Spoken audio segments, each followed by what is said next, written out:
welcome to the Wine Side, an Internal Family Systems podcast. I'm your host, Tammy Sullenberger. On today's podcast, I chat with Kim Schneiderman about writing as a path to self-energy.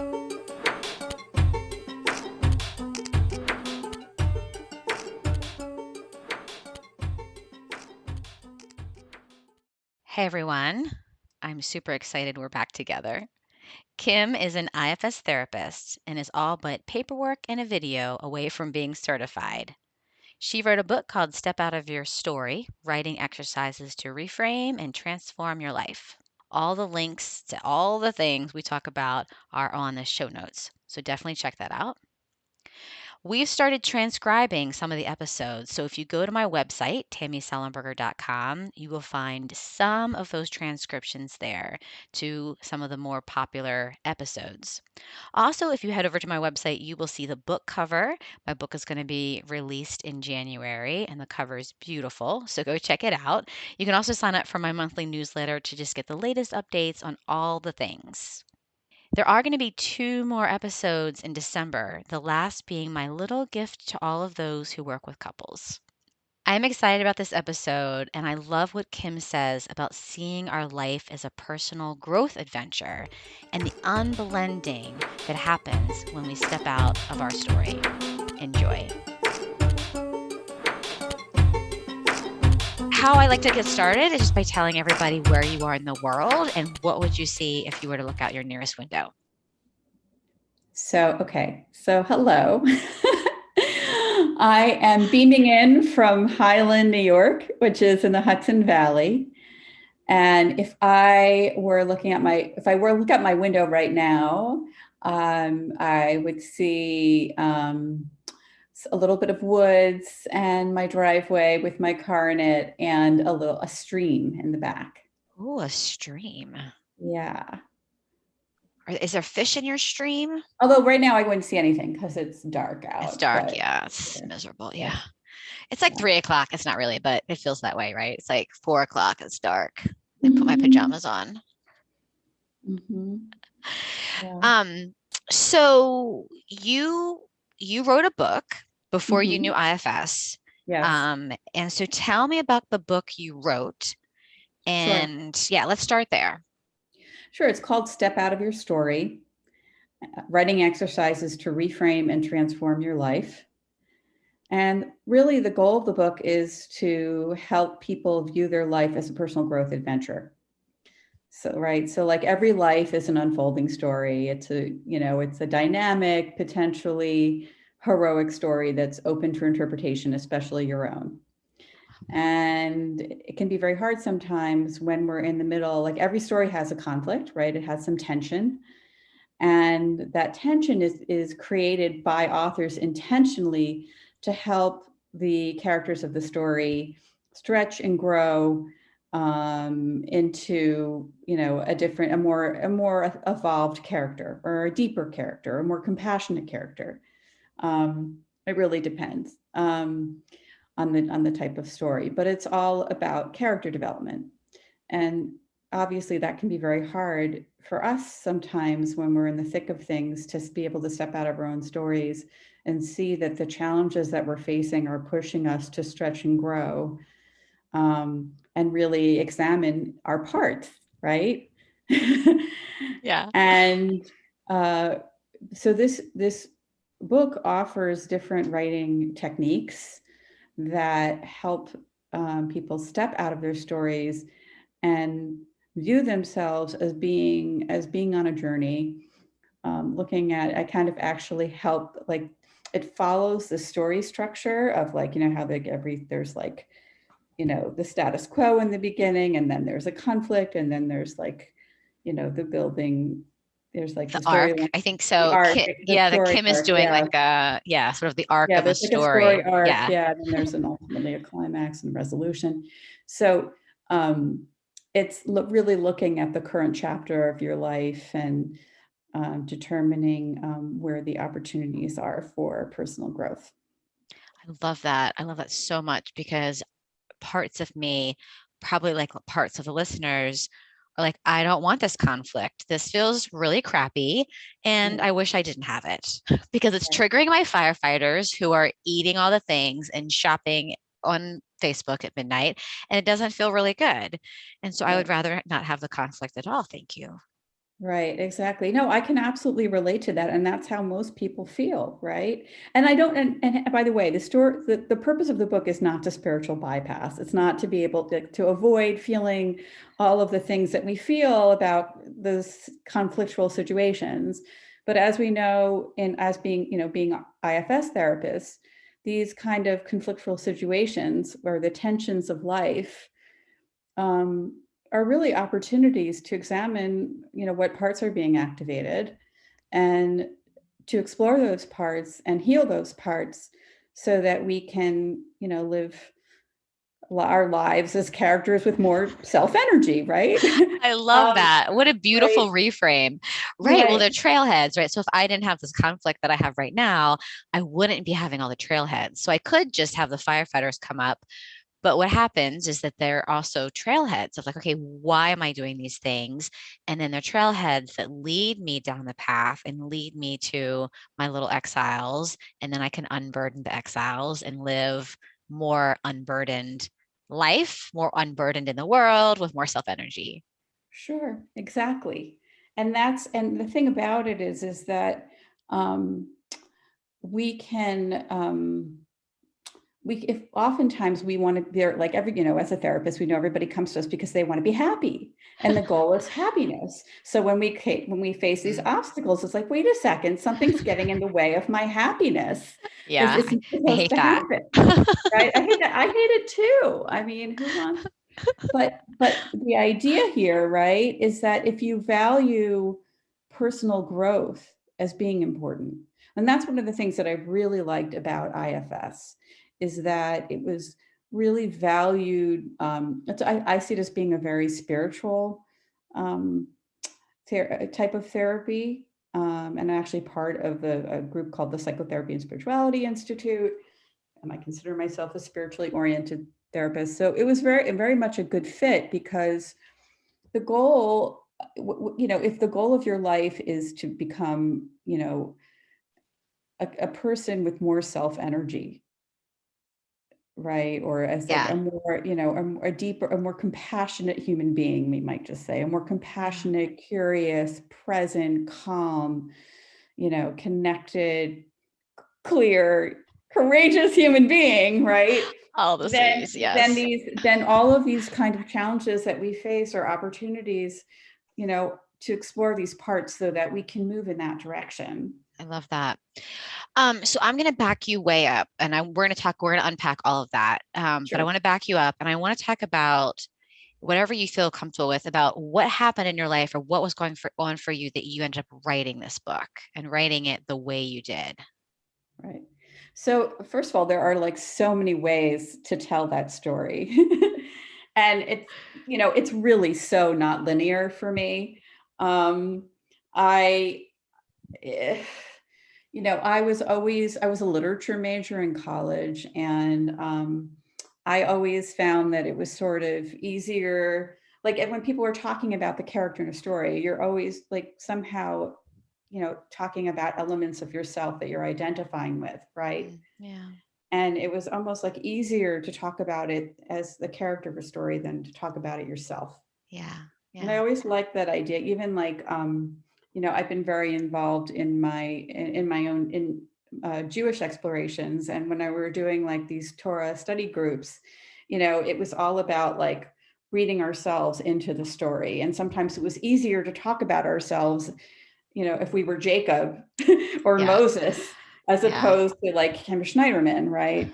So Yeah. that was always sort of interesting me about how something went, based on what you're talking about, how you can have like different perspectives allow you to talk about yourself, maybe more compassionately or more openly or with less judgment, Mm, right? yeah. Yeah. So, and I was someone also who always sort of imagined that I was some character of a story.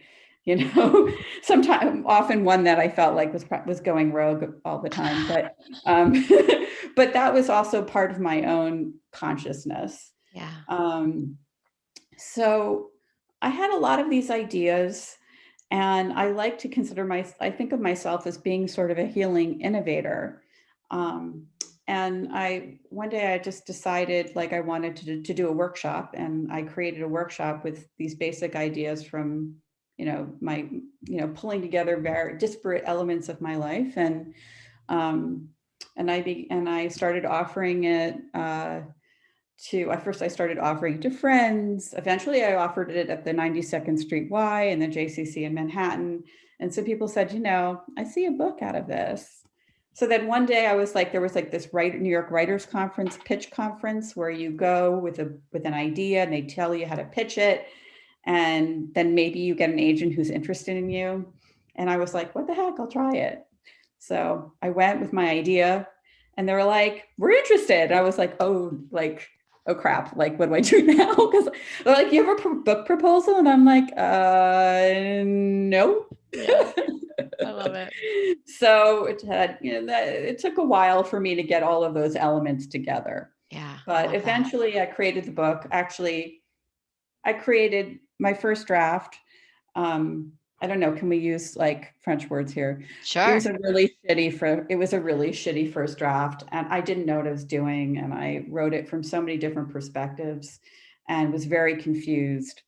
And then of course I became the character that wrote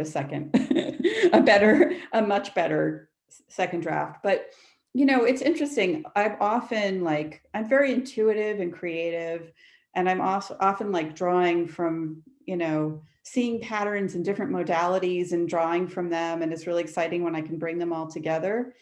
And I didn't realize at the time that some of these ideas that I was sort of pulling out of the universe were very much ideas that were in alignment with IFS. Yeah. This idea that like if you could step out of your story and view it in the third person narrative, which is one of the kind of the conceit of my book, right? Is that like I ask people often to write about themselves in the third person narrative so that you can see your own character development. And what that does, it was based on research that I discovered that show that people who reflect on their lives or on their stories in the third person narrative tend to view their stories and their history more compassionately. So there's something about the I, right, Mm. that conjures up people's sense of ego, right? Right. And when people could sort of write about it themselves in the third person, it sort of tricked that censoring ego into thinking that you're writing about somebody else. And what I found, and actually this works for me, like I'm, it's funny, everybody thinks, oh, I wrote a book about writing and I'm a writer and they buy me journals, and I don't journal. I really have a hard time with it. And I find that when I really need to do some writing that's self-reflecting just for me, it's easier for me to write about myself in the third person. It Wow. just gives me this sort of freedom. Mm. And I've been doing this with workshops. I've done a bunch. I've taught at the Open Center and various places. And when people do write in the third person, it does give them this more expansive sense of their own journey. Yeah. And The word that's coming and up for me is just I space. think it gives them more self energy. Yes. Yes. Yeah. So yeah, I was saying like it gives them space, and maybe that space or that the Right. distance. So maybe there's something about the distance that allows for more self energy. Yeah, yeah, there's more psychological distance. And so, well, it's the same idea, I know we're kind of diving into to IFS, but like when you're doing direct access with someone and you're talking directly to a part, you're asking a part about its role in Tammy's system. And Yeah. if you were, Right. if you're the client, Tammy, you're talking about, well, she, Yeah. right? So Right. that's actually naturally happening in a direct access experience. So what I had, done without realizing it was creating, opportunities for people to just get a little bit more distance right? To Yeah. unblend, Yeah, exactly. so to Yep. speak, from their story. Yeah. Yeah, I And I love didn't realize that. I was doing that, but that's what I was Yeah, doing. exactly. Right. Well, that's what I know you and I talked about this before that that's one of the things that's so cool about IFS when people find it. They're like, I was already organically doing this in some way. Yeah. Yeah, I love that. absolutely. I love what you said about the direct access though, because I remember doing a practice group after my level one, and I was the client and one of my friends was the therapist, and she was talking to like a part, like a critical part of me. And I remember being so like mean and nasty, and my friend was like having a hard time. And I was like, that felt fantastic. Like it felt so good to just like say all these horrible things about myself. And I remember the look on her face, and like the PA who was became another friend of ours had to step in. And I was like, what? This is great. Right. It's It was something that, and this about is that that is like, explain, right? right? Because Your other role as parts, the part, what you were doing for Tammy, right? yeah, Giving yeah, voice to that. Yeah. yeah. I love it. So Yeah. then, so you wrote this book. So this was obviously like a long journey. And then how did you find IFS? Like, how did that become part of your story? Yeah, I was a very eclectic therapist looking for a home, and I would do all the PESI courses, and I dabbled in this and I dabbled in that. I even tried narrative therapy because people said, "Oh, you're doing narrative therapy." And I actually went to a conference with David Epstein and was like, to find out what narrative therapy was, and Yeah. then realize I wasn't exactly doing narrative therapy, not exactly. But it didn't really speak to me in the way, it didn't speak to me in the way that my first exposure to IFS did. And basically, I was at a psychotherapy networker symposium, and I did a full day with Dick Schwartz. And I was at the time in my life where I was ready to just commit to something that intuitively felt right. It wasn't Mm, like, oh my God, I've been waiting for this my whole life. And it's funny because I was always I had a hard time just saying, okay, I want to do this modality. And something just was like, I think I'm just going to go with this and see where it goes. Something speaking to me, wasn't sure I totally understood it, but I sensed that there was something here that I wanted to explore deeper. yeah. Yeah. So it was not really connected. I was just a therapist I wrote the book, I did workshops, and then I was a therapist trying to make a living looking for modality. So And interesting. yeah, yeah. I mean, you clearly fell in love with it because you've been doing a bunch of writing about it. And I loved your article. So you've written a couple articles for Psychology Today, and I loved the article about, let me pull it up so I can say the exact name. Is it your anger knows your worth? Or your anxiety loves you? No. Like, of course, I don't want to talk about anger or anxiety. I want to talk about Oh, the the self self love, lost and the found. self And love, the anger and self love. anxiety, no, thank you. But Right. the self, yes. The self lost and found. Yeah. I Right. loved that because it talked about. So I guess what I'm curious about is what you talked about in that article, which is about how writing and the creativity of writing helps us access self. Sure. I mean, it's a mirror, right?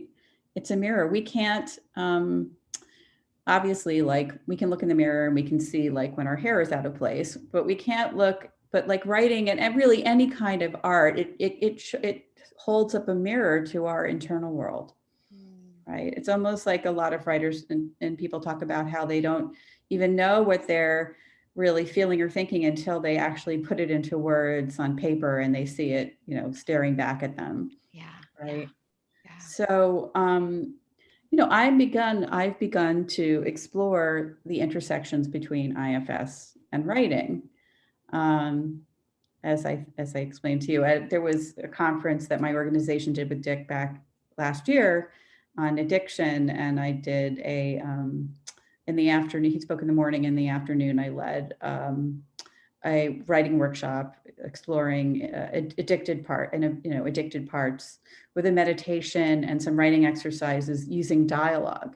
And what's interesting is that the dialogue was a big part of my Stat Battery storybook, because what would happen is I would show people, like, again, it was based on the elements of the story. And when I would have people identify what their conflict, like every conflict has an antagonist, right? So it had people like, I would loosely define the antagonist as something in a person's life that is pushing them to stretch beyond their comfort zone.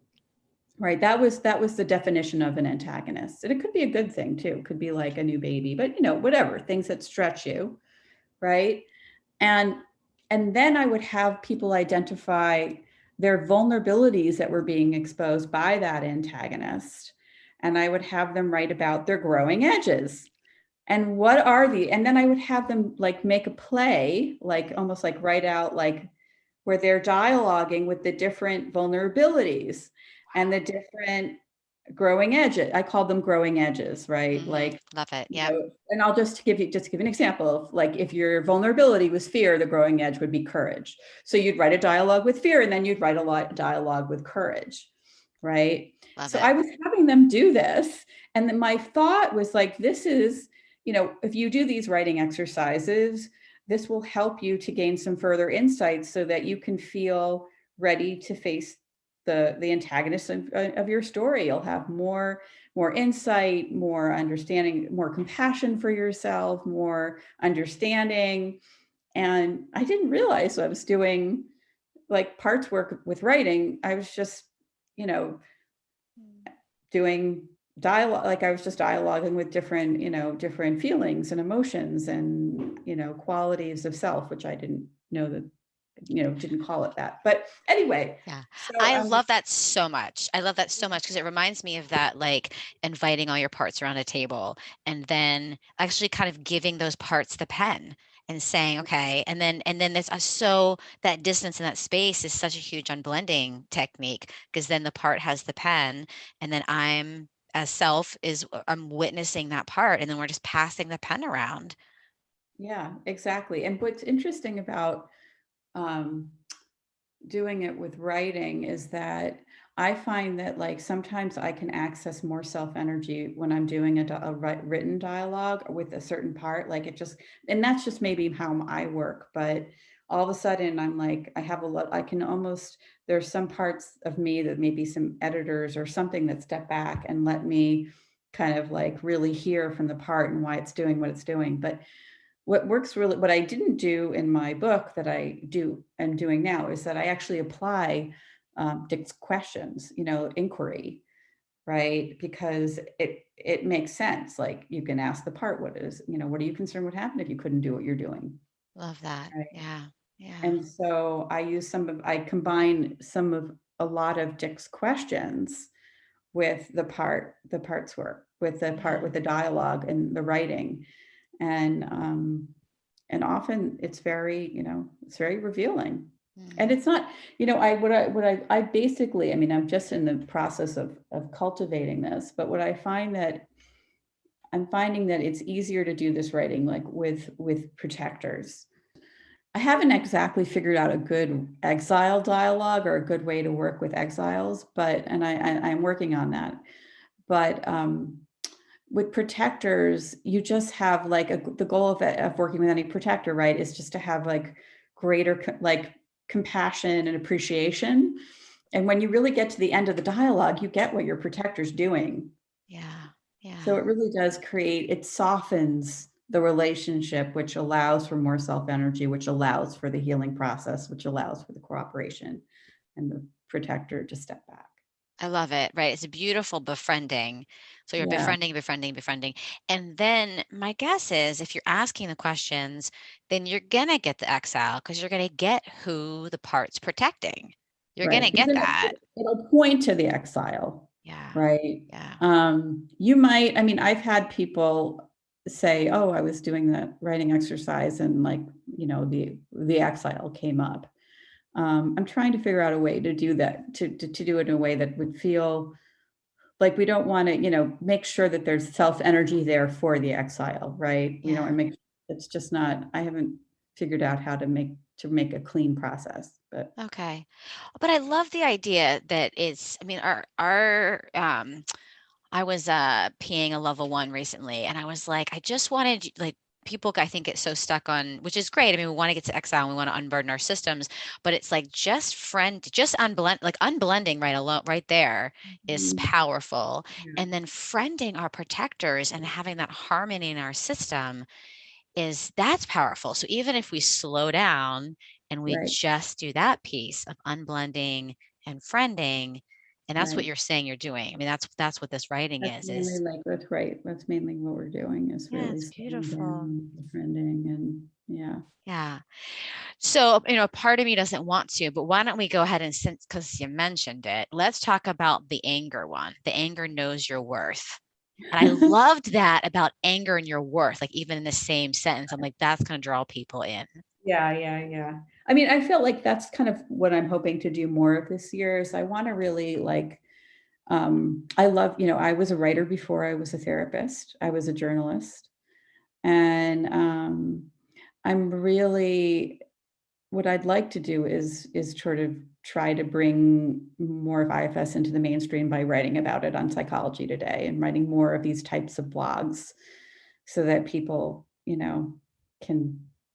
can understand, learn about more about it and what it is and how it can be helpful. Yeah, because that's what so if I was someone who had a part that was angry and I just was someone who wanted to learn about managing my anger, Yeah. tell me about this. Tell me about sort of getting to know this angry part of me. Right. Well, your anger is standing up, right? Usually your anger is, I find that angry parts are usually trying to protect people from a sense of annihilation. Like if I can get angry, that I won't internalize whatever it is that you're trying to push onto me, right? Whatever you're imposing on me, whatever this thing is, if I can expunge you from my system by getting angry at you, it's like anger is pushing out, right? Yeah, So I don't, yeah, if I can push out, then I don't have to absorb, yeah. right? And if I absorb you, maybe I'll disappear and I won't be there at all, I love right? that. So I Yeah. got to be angry or I don't exist anymore, right? Mm, So your anger is like saying to you, I know you're worth something, right? Don't let this person take us over. I'm fighting for yourself, right? I So love that's, that. That's great. yeah. I mean, I like, I always use these analogies with these like the hungry hooligans.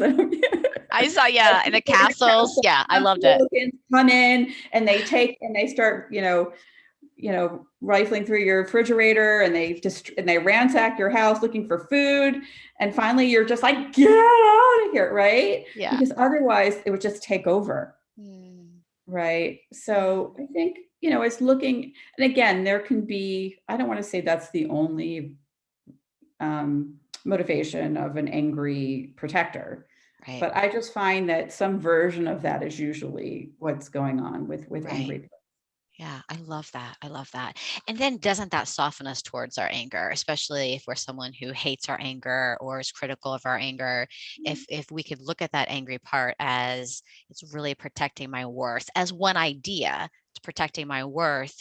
And wow, that really softens me. And then maybe that's what I need to do to even begin to begin to write about my anger or to my anger or Yeah, giving my anger the pen and yeah. letting it talk. Right. If you were to give it a pen, it would probably say, hey, like, I want you to have like, I don't want people like, stepping over your boundaries. I don't want people violating your boundaries. And as long as I'm here, like, we're going to keep people out from doing that, Yeah. because I care about you. I don't want you to disappear. Yeah, I love that. Right? I love that. That's Yeah. fantastic. Should we do the anxious one too? Your anxiety Yeah. loves you. Yeah. I wrote that was that was a bit of a risk. I wrote that in the height of COVID. Oh gosh. Okay. When Good for everybody was you. Good going for to you. self offices, like, well, it's Yeah. just like what are anxious parts are overactive danger detectors, Yeah. right? They we all need a part that can, we saw it Inside Out, right? The movie. We Yep. all need parts that, can detect danger. Yeah. But what happens is that they're like, I talk about it being like an overprotective, a very overprotective parent, because all of a sudden everything is a threat. that's a Yeah. threat, that's a threat, that's a threat. And like they really don't want like anything to happen to you because they don't think maybe you'll be able to handle it, right? Right. Right. It'll destroy you, you won't be able to handle emotionally, whatever it is. So it is, if you can see it as sort of being, again, befriending it as sort of saying like, oh, this is a really overprotective parent part that thinks I'm still a kid and that I can't handle things in my life. Yeah. That I'm just Yeah. going to be overwhelmed with the feeling, right? And maybe the truth is, for some people, that might be true. Like sometimes feelings are really scary for people, and anxious parts are like just trying to make sure that nothing happens that really overwhelms the person and makes them feel like they're unlovable or invisible or, you know, unwanted or, um, Yeah. all those kind of burdens that our exiles carry. Yeah. I love So, that. they need these nature detectors. So it's understand again, like understanding, like get that they care about you. Yeah, I love that. And to tie that back to what you're talking about is if my angry part is one of the like conflictual characters in my story, then that would be a really different way of looking at my angry part and giving it a role in my life story. Mhm. Wait, if you're okay, say that again. Sorry. So I was thinking about how you had the exercise of writing all these different like characters of your story. So I was thinking of if you gave your anxiety as a character in your story, and then you could see how that anxiety was part of your story and part of a character in your storyline.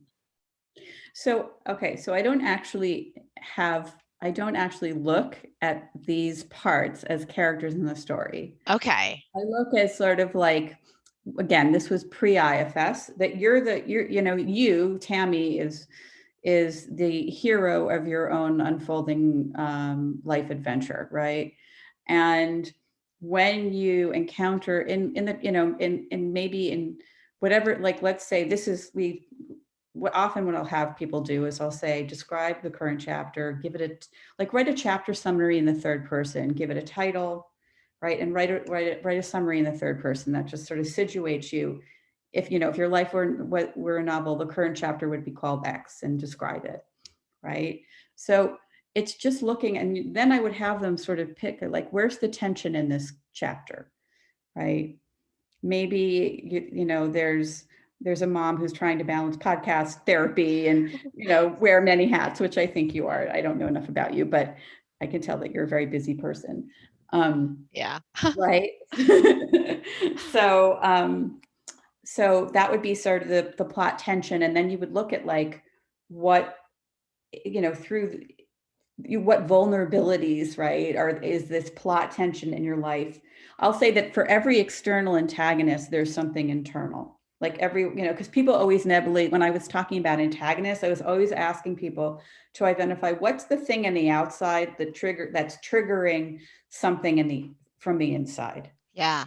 I think Right. that's why I was thinking the antagonist was actually like the anxiety would be the antagonist or maybe one of them. I think that's kinda what I was thinking. It's Yeah, like I'm usually looking at like what I just to make for simple, this is again from a step out of your story perspective.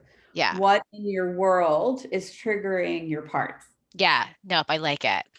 Yeah, and then Yeah. dialoguing with those parts so that you have more of an awareness around them and you So you become really this. start with like externally what's happening in my life. So here's the story. This is the current season. I'm in a crazy season of my life, Kim. It's crazy. Right. So Right. right. So I'm in a crazy season of my life. And so I could write about that season of my life. And then that would give me, and I'm doing the arc thing with my hand too. And then that would give me some, if we were to integrate IFS into it a little bit, that would give me some hints into what parts are being triggered by the crazy season of my life. Right. And like in again in my book, which was conceived prior to IFS, I had people ask themselves questions like that authors of novels typically will ask of them, will use to kind of tease out their characters before they begin the story. So like, what is this character trying to achieve? What's getting in the way? What are the stakes? What happens if they can't achieve it? right? Which are kind of like, and so writing about it like that, I kind of did give different kind of like questions to tease out the story. But Love again, it. eventually I have people sort of zero on a current antagonist that's pushing them to, that's really pushing them to grow in a particular way that they're finding challenging. And then sort of, I often talk about, here's a good analogy. I love analogies and I often mix them up, but so be it. So I talk about like whatever antagonist in your life is your personal trainer, right? And your personal trainer is there to push you to develop those emotional muscles or help you develop to use your strengths, right? Yeah. But also to push you to use those emotional muscles that may be somewhat underdeveloped. Right. So what my writing exercise do is ask you to like isolate those muscles. What are the muscles that need some work and some greater, more compassion, more understanding, you know, and where do you want to go from here? What muscles do you want to cultivate? You want to cultivate a courage, a courage muscle. I had people dialoguing with courage. Mm. And Mm. courage, see, that was always an amazing thing for people. Like sometimes they would struggle with dialoguing with their vulnerabilities again, and this is all pre-IFS. But when they dialogue with an aspect of self like courage or peace, they were surprised to find that they had that voice inside of them. Like that was always the aha moment. Like, oh, I said things back to myself that I didn't know that I could. Like I don't know where that voice came from. Courage had something to tell me, and I wouldn't have normally said that. Or, calm had something to tell me, and I wouldn't have normally had some. So that's why I'm really wanting to try and bridge these two Dick's creation and my step out of your story stuff to see if Yeah. there's ways to to help people access more self energy through writing.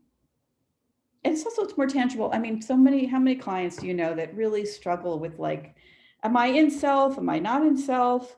Like, I don't know if I'm doing this right. I don't know. Like, some people, really have a hard time like knowing whether being in self, and sometimes again like an exercise like this might reveal it and they'll go, oh, I didn't know that was inside of me.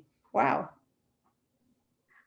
I love that. And then they realize that, oh, I have this resource. Like I have a resource inside of me that can be calm, or I have a resource that can be brave. I love that. Right, that's our self energy is there, and when we give Yeah. it an opportunity, when we hand it like a pen, it might say, Yeah. you got this, babe. Yeah. I love it. Right. I Yeah. love journaling. And one of the things I think that happens for me with journaling is I think that my protectors, let's say, how do I want to say this? I think my managers know that it's like a finite time. So it's like they relax in order for me to like do some really heavy work because they know as soon as I put the pen down, they can come back on and be like, all right, now we're doing the dishes and the laundry and da da da da. But for this like 5-10 minutes you're gonna journal, we'll relax so you can like go to these like deeper places. Sounds like they're very very loving managers. They're so good. So, Kim, tell me about this online writing course you have that integrates IFS. Sure. So it's called Reframing Your Narrative About Challenging Relationships. And it's on a website called Daily Ohm. Um, and it's a 10-week course that is writing and meditations. And the wonderful thing about it is that you basically pay what you can afford. They have three options, like $15, I don't know, 25, 50. I'm not really sure what the tiers are. But then you get a module each week that you can do at your own pace. And basically, it integrates a lot of the ideas from my Step Out of Your Story workshops, which is the idea of your life as a personal growth adventure and these challenging relationships that show up in your life as these people as being sort of the perfect foil for your own uh, personal development, right? So what it does, it starts you out by looking at how you tell your story about this challenging relationship, right? And I'll often ask people to reflect on, are they telling their story as a self-defeating story or what I call a soul narrative?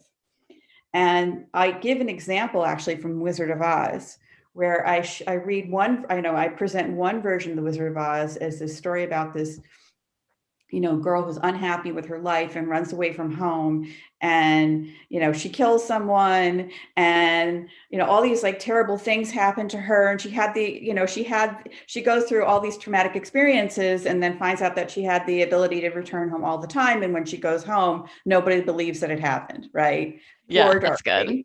And then telling it another way, which I call a soul narrative, which is the way that we understand the story about Dorothy's discovery of the value of home, of her own inherent agency and strengths, of the value of friendships, right? That's the same thing. What I often say about these two stories, it's the same plot line, but how you tell the story matters, right? So I have people look at like how they're telling their story currently about this challenging relationship, whether they're saying, presenting it as a soul narrative or a self-defeating story. And then I'll have them start to think about, again, getting into the third person narrative, telling the story from the third person perspective about it, with this person as sort of the antagonist of their narrative in this current chapter in their lives. And then eventually, and what I talk about is being sort of narrative alchemy, right? The idea of transforming difficult things into gold for our own growth, right? So then I'll have people, eventually I bring in actually very explicitly IFS in the middle of, and I talk about using, identifying the parts that are being triggered in the relationships. And I give people opportunities, and I explain IFS, and then I give people opportunities to, to dialogue with the different parts of themselves that are being triggered by the relationship. I love that. Wow, that's Yeah. so great. So if people are curious about this, technique, and they want to check it out for themselves, for $15, you just go to dailyom.com, reframe your narrative about challenging relationships, and they can actually really, it's, again, you can do, I love DailyOM courses because you can do them on your own time. You don't have to like show up at a particular time. When you have the time to do it, you can do it. But in a very step-by-step way, I really help people reframe their narrative about some challenging relationship in their life. And it That can is be any awesome, type of Kim. relationship. Yeah. Yeah, yeah. I'm signing up right now. Oh, great. My work is done. Yes. I get a lot of, believe it or not, I get emails all the time from people who've somehow discovered this course and tell me how helpful it was. And I'm always like, it makes me so happy, right? That's great. Right. To be able to Yeah. create something that people find helpful. Yeah. Great. Tell me about the Psychotherapy and Spirituality Institute. I want to hear about that. Sure. First of all, we've been around for 40 years. We are an interfaith collective of interfaith interdisciplinary collective of psychotherapists based in New York City. We are small, but we are mighty. We are all like, we have offices based in Manhattan. Now most of us are on telehealth, but we also put on conferences. And you had And Dick come and do a conference a couple of yes, years ago, right? oh yeah, just actually it was in the middle of the pandemic. He was supposed to be in person, and we ended up having to reschedule and do it online. But he was wonderful, you Great. know. Yeah. And Yeah. so, if people are interested in hearing more about that, or, what is it that you would want someone to know about this organization that's been around for 40 years?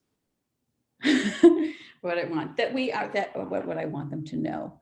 Um, that we have some really wonderful clinicians, that everybody is very comfortable addressing the spiritual aspect of psychotherapy. Mm. Um, that we are kind of, trying in the process of reimagining ourselves and perhaps even expanding. So now that, we've been primarily New York City based, And with the now with everything being online, we are exploring whether, we could expand our tentacles and welcome different, welcome other people as affiliate members to our organization. But we are also hoping to put on, we're going to be doing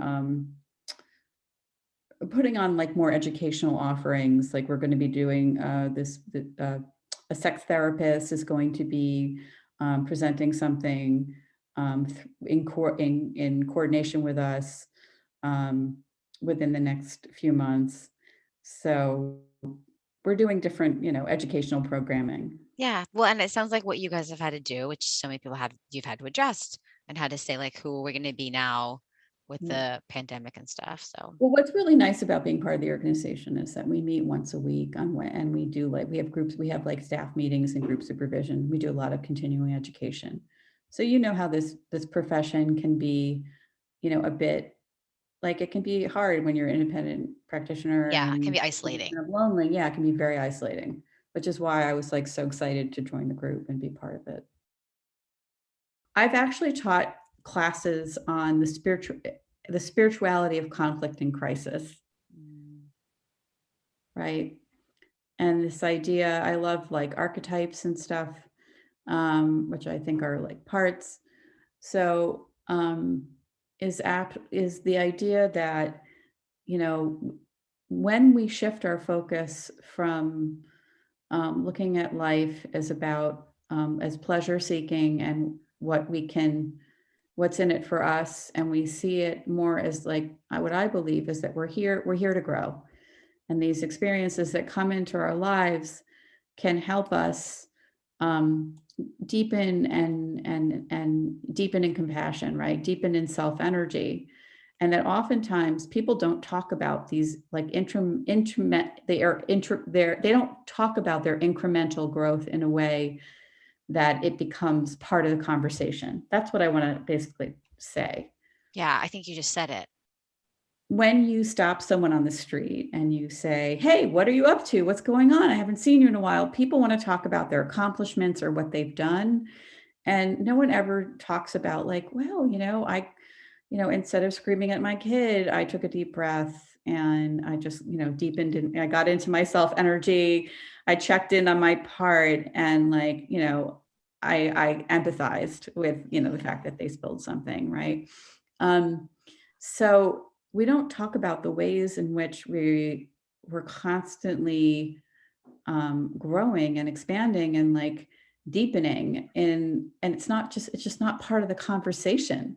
Mm, And when you look at your life as a personal growth adventure, then anything that sort of happens to you is designed as sort of like your personal honing instrument, like is your own individual honing instrument to chisel away at those parts of you that, may be holding you back and keeping you sort of calcified, right?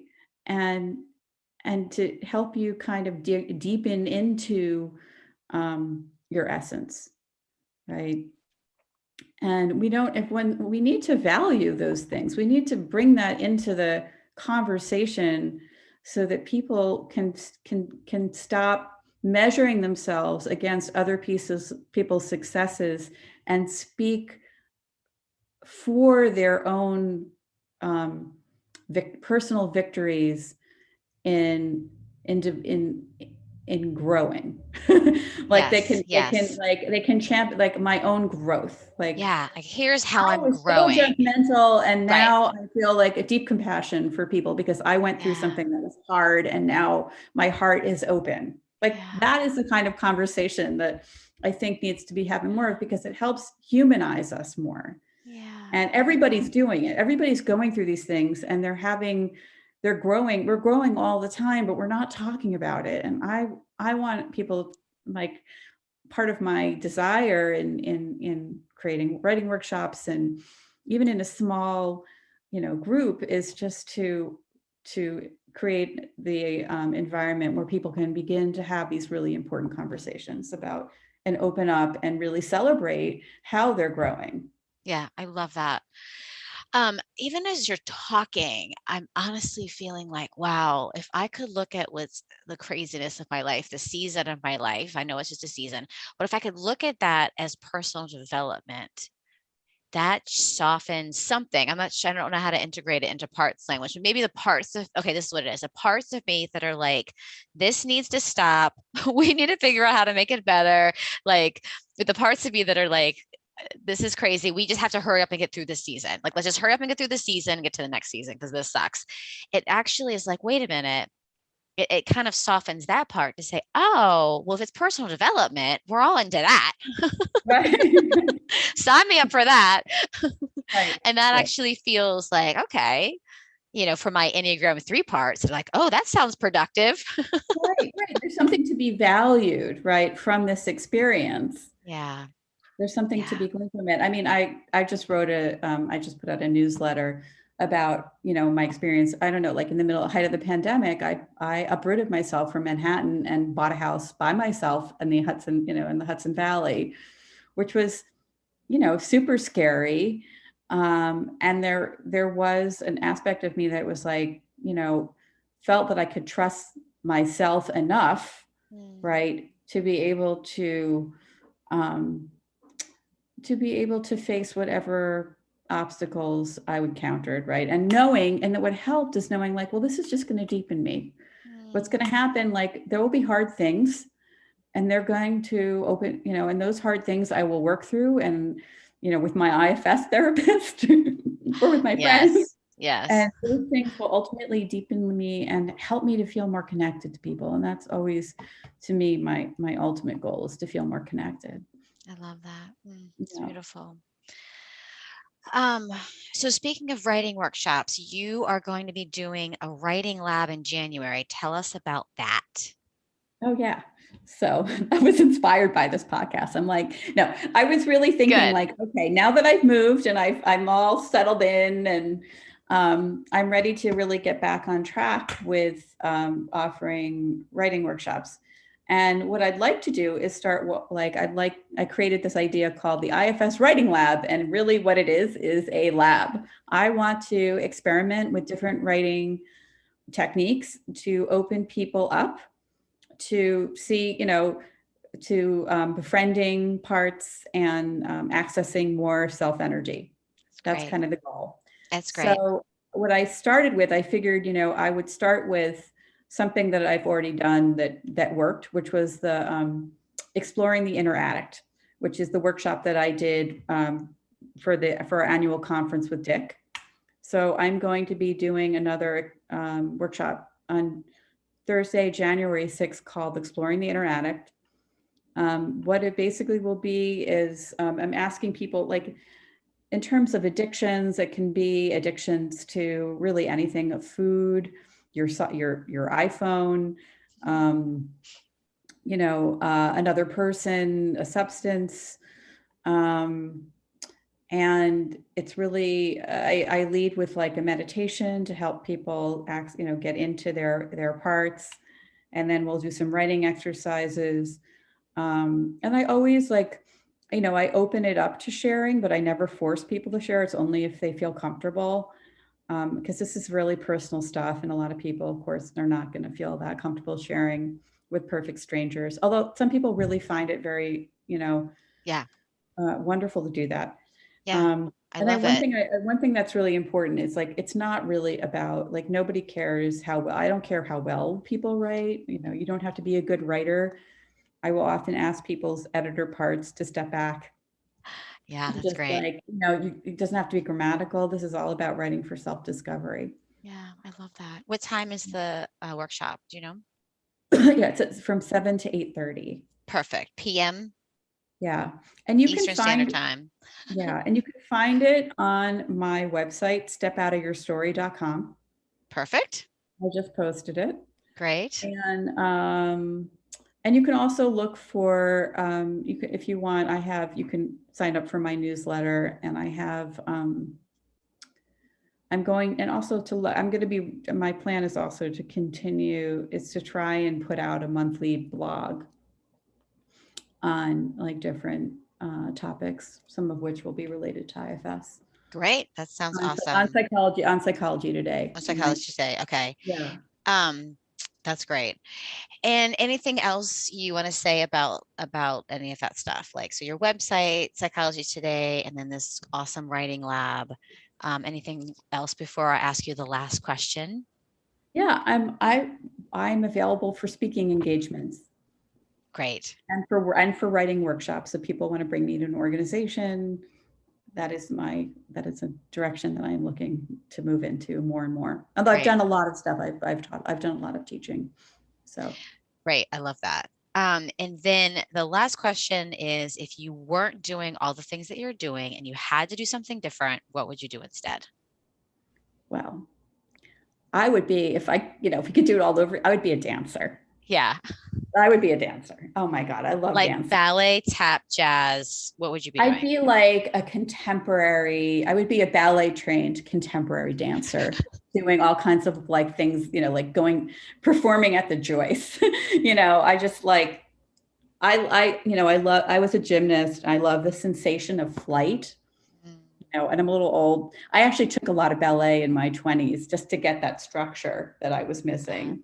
Yeah. But I would be a dancer. Yeah, that's so fun. Yeah. Well, Kim, thank you so much. This was really fun. I'm excited about your writing lab, and I'm excited about all the stuff you're doing. So thank you And for I just what you're want to say the doing. writing lab I'm hoping to do it monthly, and it'll be a drop-in. Perfect.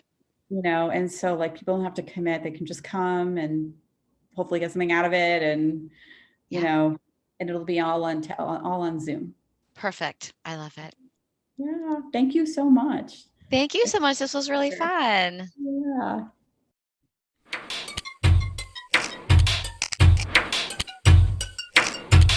Thanks for hanging out today. If you liked this episode, make sure you subscribe. And if you really like this episode, share it with a friend and leave a review. You can follow me on Instagram at IFSTammy and join our community on Facebook at the One Inside Podcast. Talk to you next time.